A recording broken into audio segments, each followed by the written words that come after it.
We are switching gears a little bit, and we're bringing a speaker to the stage who has an extraordinary background. He is an entrepreneur's entrepreneur. He has founded 5 companies, 2 of which he has successfully exited, 2 of which are going ventures, and 1 which was a complete flame out.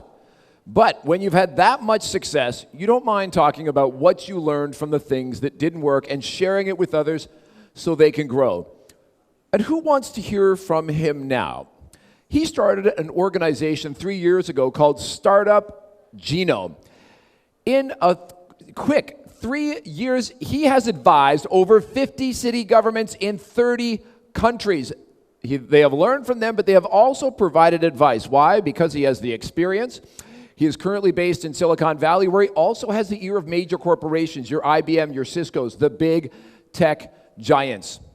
So from his beginnings at Université de Québec, at Chicoutimi, to Harvard Business School, and now from the heart of Silicon Valley, please welcome the CEO and founder of Startup Genome, J.F. Gauthier. S'il vous plaît, Monsieur Gauthier.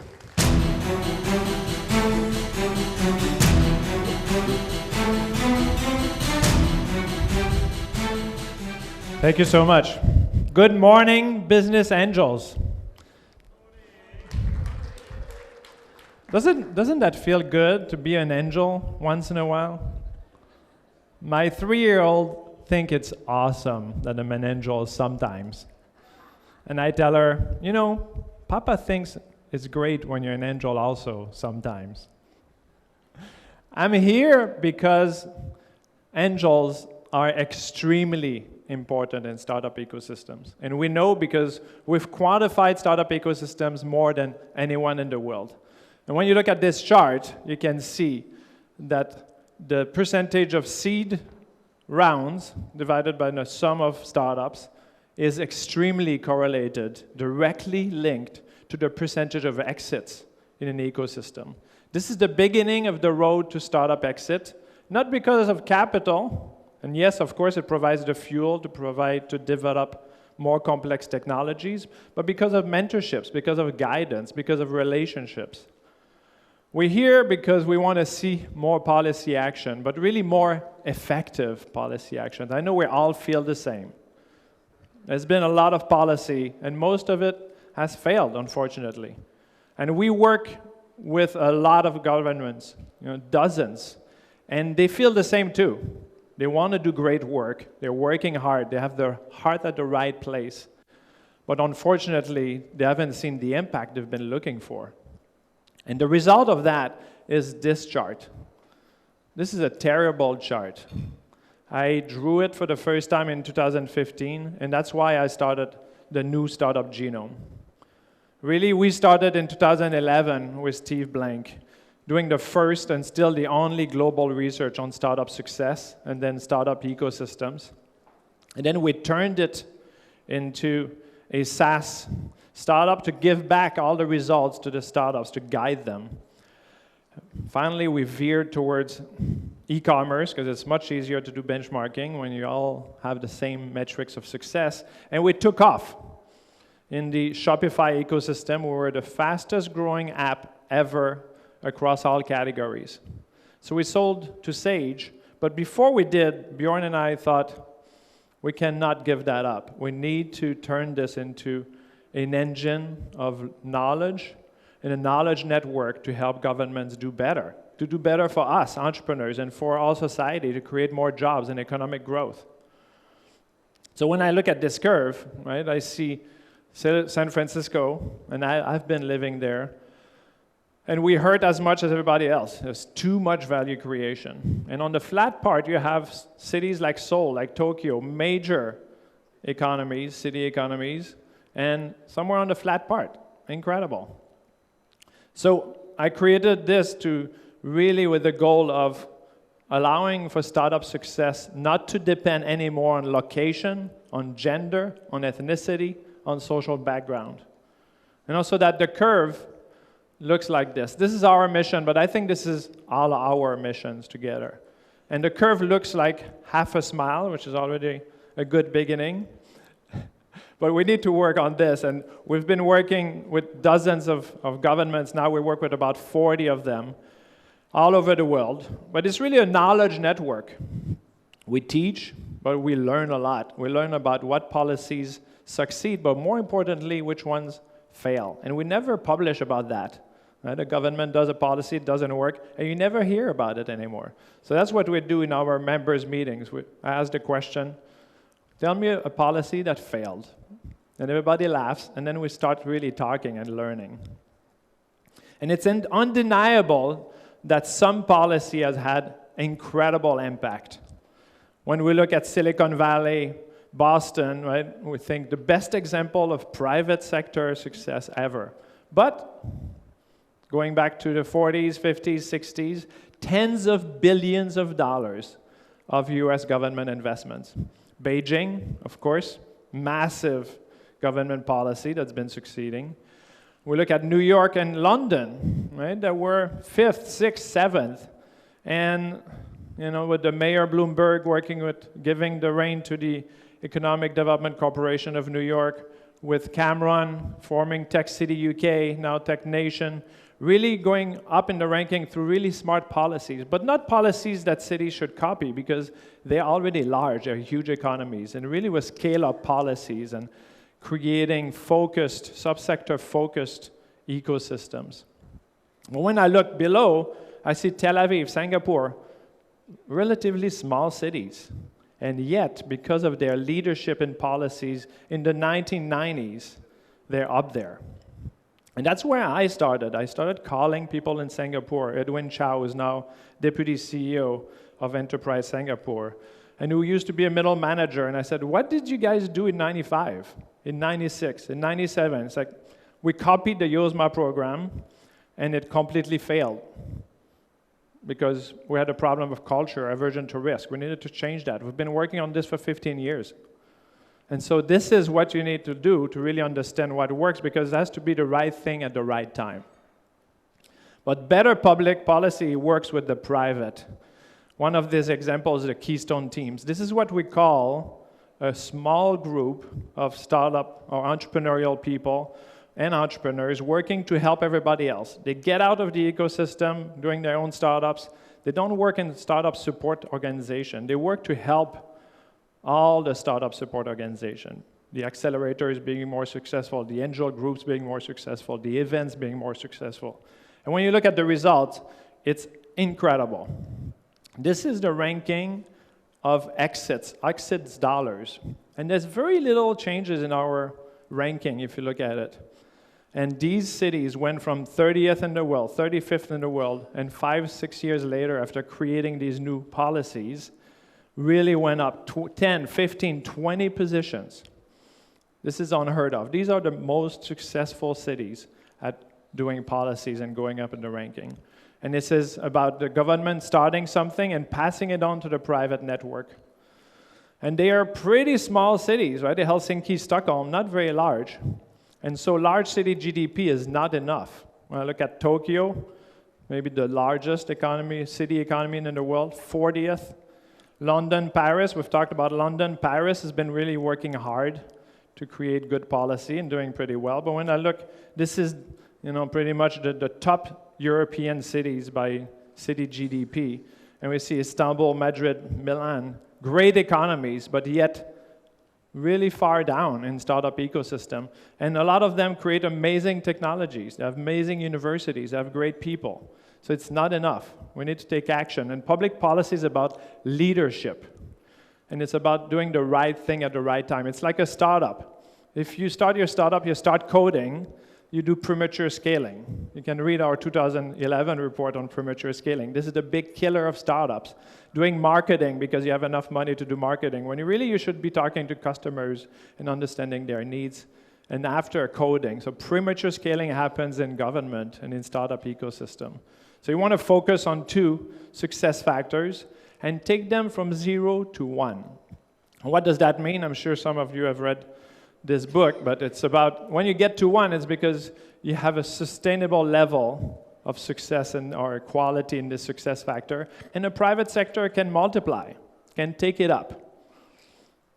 And these, when I talk about success factors, this is what I'm talking about. I'm not going to go through this, but the talent, the funders, the funding, the organizations. And then on the middle is really community, local relationships, culture. Do we help each other enough?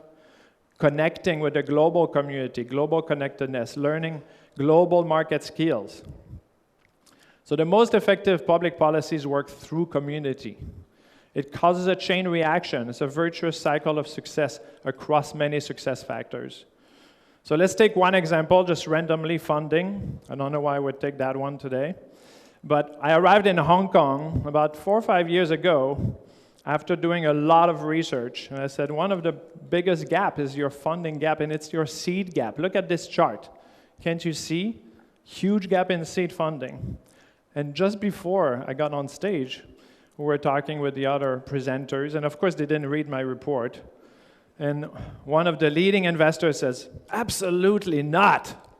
The biggest gap is in Series A. Look at this. 80% gap. The gap in C is only 66%. We need to do a fund of funds. We need to do the agiosma. And I said, well, yeah, the seed gap is at 60%, but the Series A gap is an inherited gap from the seed gap. If I reverse the chart and I normalize that seed, you can see the attrition rate from pre-seed to seed is 2 or 3 times worse in Hong Kong than in Singapore, New York, and London. And you can see it's very stable in those successful startup ecosystem, amazingly so. And when I look at Series A, 20% gap. And then you saw the light, it's like, oh, you're right. And we work to convince the government to inject money, but inject more than money into the seed funding. Because it was not a gap in seed capital. I mean, we're all going to agree here that there's enough capital in Hong Kong, right? It's a gap in expertise. A lot of the investors, high net worth individuals, are real estate investors, public stock investors. They didn't have any well-organized angel groups. These groups didn't have deal flow, etc., etc. You know the drill. But those cities that have acted 10, 15 years ago, like New Zealand, like Toronto, acted to form angel groups to support their operational costs, support their deal flow. They have solved it forever, right? They're always on top. And of course, on the right, you see a gap due to the time it takes, the lag in data capture in global funding databases. But when you look at the bottom, you can see the Melbourne. Melbourne tried about 5, 10 years ago. They failed, and now everybody's scared of trying again. This is very dramatic. So this gap also continues because then the ability of the government to act is diminished when you fail so much. Kuala Lumpur has acted a lot, but a lot of grants. And grants don't work. They don't work through the community. They don't work through a community of angels. They don't work through a community of entrepreneurs. Right? South Korea is a good example. We work in Taiwan also, Alberta. They all have very low percentage of seed rounds. But the problem with grants is they replace angels. They divert the deal flow away from them to government employees. No relationships, no mentorships. So what we created for Serbia, Startup Genome, working with Josh Lerner, who's the guru in funding policy at Harvard Business School, but worldwide. You know, we use capital to solve both the seed and the mentorship gap. So we diverted some of the money that the government have voted towards training, towards operational support for the angel group, some money to de-risk the investment. So we created a sidecar fund with maximum 50% of government money, forcing also the angel group could go raise money with private individuals and corporations, starting to form community around them. And de-risking further, doing pre-seed grants, but managed by the group. A novel idea, so that suddenly all the deal flow went to the angel groups, building their expertise much faster. They see all of the greatest startups, so they have better quality deals. They learn, they share, and then they have opportunity for mentorship. And that's where the angels are so important. Guiding the startups not towards meeting government grants criteria, but actually building a business. So when I say it's about doing the right thing at the right time, this is maybe what the most important thing we bring to government. But it's rooted in local data. So we do a survey of entrepreneurs. We don't ask about opinions. We quantify how they live the ecosystem. And we also interview the local experts, start developing a relationship with them. And the second part is we need to bring the global knowledge. What policies have failed and succeeded at solving these problems as this community has? And thirdly, we go back. Like I learned in Hong Kong, too late, just before my speech. And now we go back and we talk to the community. We do big presentation and one-on-ones to say, okay, do we agree on what one or two things the government should do? And once we have that alignment, then the government can act with confidence and lead. In order to be able to know what is the right thing at the right time, we created the first model of startup ecosystem lifecycle. So it starts with activation, and activation is about activating your local resources, your entrepreneurs, your angels, your startup support organization, developing relationships, culture, skills. And then it's about globalization. It speaks for itself. It's about developing global relationships, skills at going global, at knowledge about global technologies. And really, that's what you're doing today, like forming global community. And, I listened to a speech last week, and I was like, that's exactly right. Community is about caring. It's about, at the end, love. Right? Did I say love? I thought I should not say that word, but it's really about caring and love. So shake the hands of people here, but talk about personal stuff. Your kids, what moves you? And when you talk about startups, why do you like that startups, the leaders, the team that is doing it? We've been working also to grow a green network, deal flow, incubator network, but also an angel network. So if you're interested in green, well, if you're interested, raise your hands first. Right? Clean tech, but also ocean tech. Right? Also robotics, ag tech, all of these. One of the startups that I loved in Melbourne was a chicken robot. It's robotics, it's ag tech, right? But it reduces food consumption by chicken by 1/3 because it reduces anxiety. Incredible, huge impact globally. So if you're interested, take 3 minutes to sign up. Startupgenome.com, Green Angels, very easy. Startupgenome.com/Green Angels, all in one word. Thank you very much. If I can help you, if I can help your government, please, let's work together to create change, but the right change, effective change. Thank you. Merci, Monsieur Gauthier. Thank you so much.